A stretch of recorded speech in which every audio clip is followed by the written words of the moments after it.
میں سے نمبر 1 ایران ہے. اگر ہم چلتے ہیں عرب سے مشرق کی طرف تو ایران ایک اعتبار سے یہ بازی لے گیا ہے پورے عالم اسلام پر.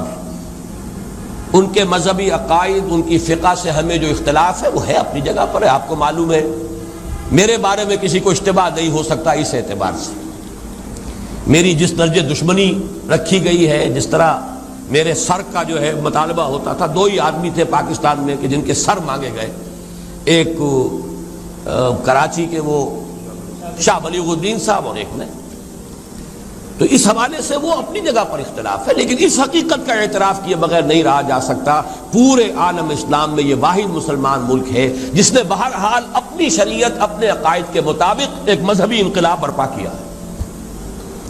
اور پورے عالم اسلام میں مذہبی سطح پر، حکومت کی سطح پر فنڈامنٹلسٹ صرف ایک ملک ہے، یا دوسرا جو ہے تھوڑا سا وہ ہے سوڈان. لیکن اس کی اہمیت اس لیے نہیں کہ وہ کسی عوامی انقلاب سے نہیں بنا، بلکہ وہ تو ایک فوجی انقلاب سے شکل بنی ہے جو بھی بنی ہے. اللہ کرے اس میں استقامت ہو، اس سے یقینی کوئی نتیجہ برآمد ہو جائے. خبریں بھی اچھی آ رہی ہیں، لیکن میں تو دنیا کا جو پرسپیکٹو ہے اس کے حوالے سے عرض کر رہا ہوں کہ اس پہلو سے ایران ان کا ٹارگٹ ہے، ٹارگٹ نمبر 1 ایک خاص اعتبار سے.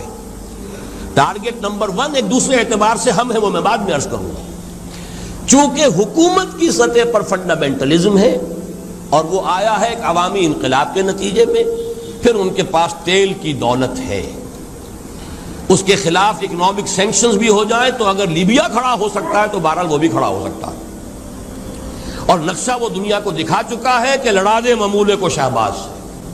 یہ نقشہ بھی اس نے دکھا دیا ہے. یہ ہے ایران کا معاملہ.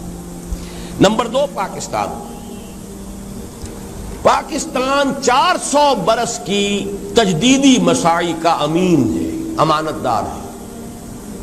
پورے ہندوستان میں مجدد الفسانی رحمۃ اللہ علیہ، شاہ ولی اللہ دہلوی رحمۃ اللہ علیہ، سید احمد بریلوی رحمۃ اللہ علیہ اور ان کا جہاد. پھر اس 20ویں صدی عیسوی میں یا 14ویں صدی ہجری میں علامہ اقبال جیسا مفکر، مولانا مودودی جیسا مصنف، مولانا الیاس جیسا مبلغ، شیخ الہند جیسا مجاہد حریت. پورے عالم اسلام میں ان کا پیرلل کوئی موجود نہیں. یہ 400 سال کی تاریخ ہے. اس کی امانت اور اس کے نتیجے میں یہاں کے مڈل کلاس میں فنڈامنٹلزم کا ایک نیوکلیس ہے. اگرچہ حکومت کی سطح پر کوئی پیش رفت نہیں ہو سکی آج تک، بلکہ اب تو پسپائی ہو رہی ہے، اب پیچھے ہٹ رہے ہیں. وہ ہمارے ان سیاسی جو بھی زعماء ہیں، جو جماعتیں ہیں، ان کی غلطی اور الیکشن ہی کو واحد میدان بنا کر اس کے اندر اپنا سارا وقت و توانائی اور قوتیں ضائع کر دینا، یہ ہے در حقیقت جس کا کہ یہ صدا مل رہی ہے کہ اس اعتبار سے تو پسپائی کی طرف ہے معاملہ، کسی پیش رفت کی طرف نہیں ہے. لیکن باہر والے تو دیکھتے ہیں نا کہ اندر کیا کچھ مواد موجود ہے. اگر مڈل کلاس میں وہ فنڈامنٹلزم کا بارود موجود ہے تو کسی بھی وقت اس کے اندر جو ہے وہ کوئی دھماکہ ہو سکتا ہے. دوسری بات جو ان کے لیے ایک اعتبار سے ٹارگٹ نمبر 1 ہمیں بنا رہی ہے وہ ہمارا ایٹمک نو ہاؤ ہے. پورے عالم اسلام میں اور کسی کے پاس نہیں. اسلامی بم اگر بنے گا تو یہی بنے گا.